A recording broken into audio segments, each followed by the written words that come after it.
So, what if the full story of the Jeffrey Epstein saga, the real full story, finally came out? That's what we're digging into today. We're going to explore a hypothetical scenario.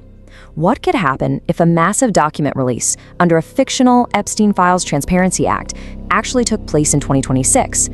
Let's walk through what a release like that could uncover, based on everything we already know. So just how big are we talking? 3.5 million pages. Let that number sink in for a second. 3.5 million. That's the hypothetical number of documents dropped by the DOJ. We're talking about a mountain of information, something that investigators and journalists would be sifting through for years and years. This isn't just a small update. This would be a total game changer. And yeah, that quote really just nails it, doesn't it? For years, the full scope of Epstein's records has been nothing but speculation.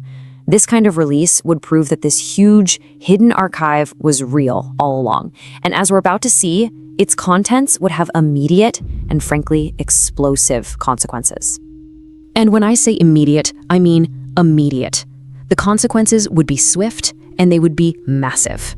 So let's start with the very first big domino to fall in our hypothetical scenario.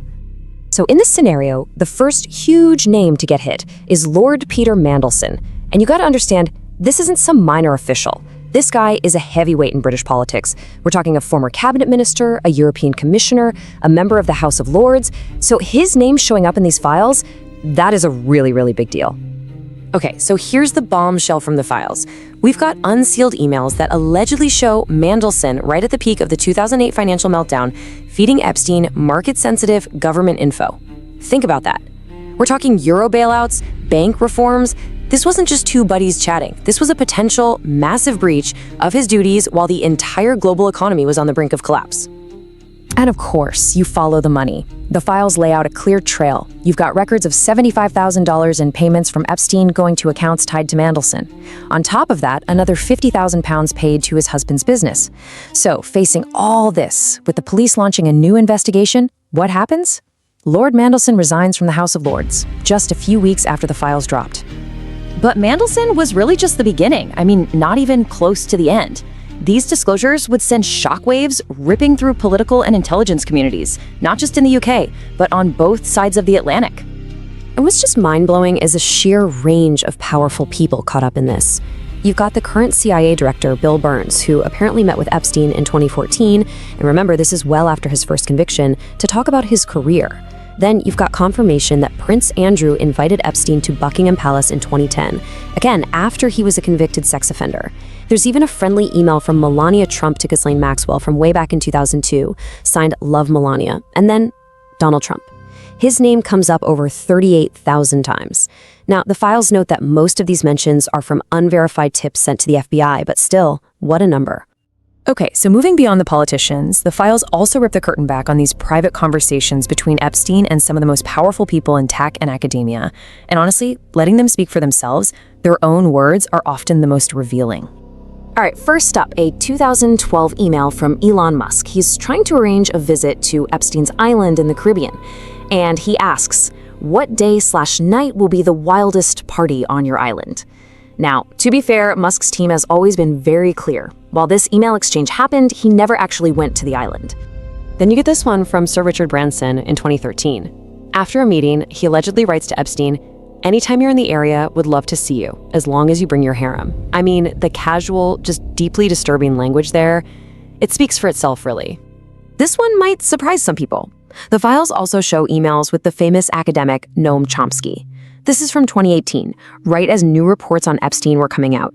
Chomsky's advice to him? Ignore the putrid press. And he calls the public reaction the hysteria that has developed about abusive women. The documents also get into some financial dealings between them. And this next one really shows you the kind of power games Epstein was playing. They found a draft email where Epstein is basically threatening to expose an alleged affair Bill Gates was having. And in this draft, Epstein positions himself as helping Bill to get drugs. Now, a spokesperson for Gates has come out and said this is a complete and total fabrication by Epstein. And look, the list just keeps on going. It's almost endless. You see Steve Bannon being gifted these expensive watches, Dr. Oz having his travel paid for.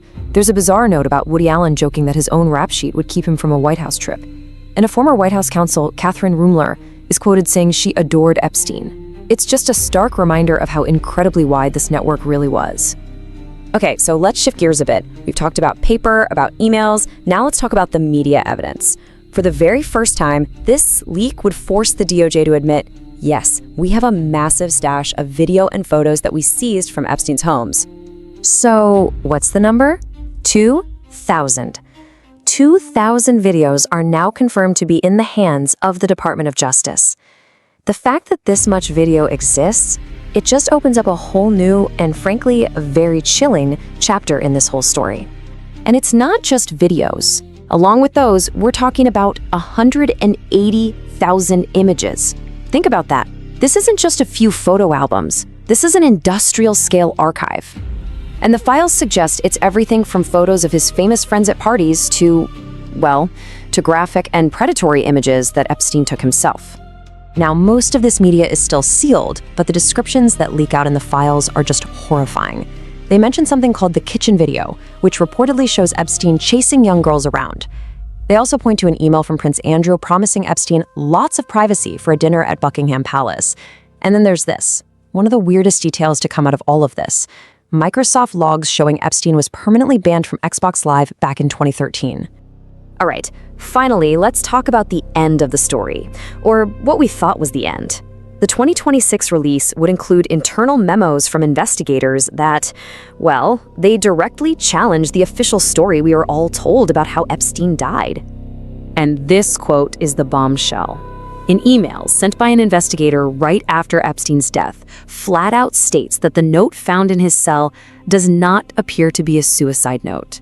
This would be the first official internal document we've ever seen that shows someone inside the investigation had serious doubts about the cause of death.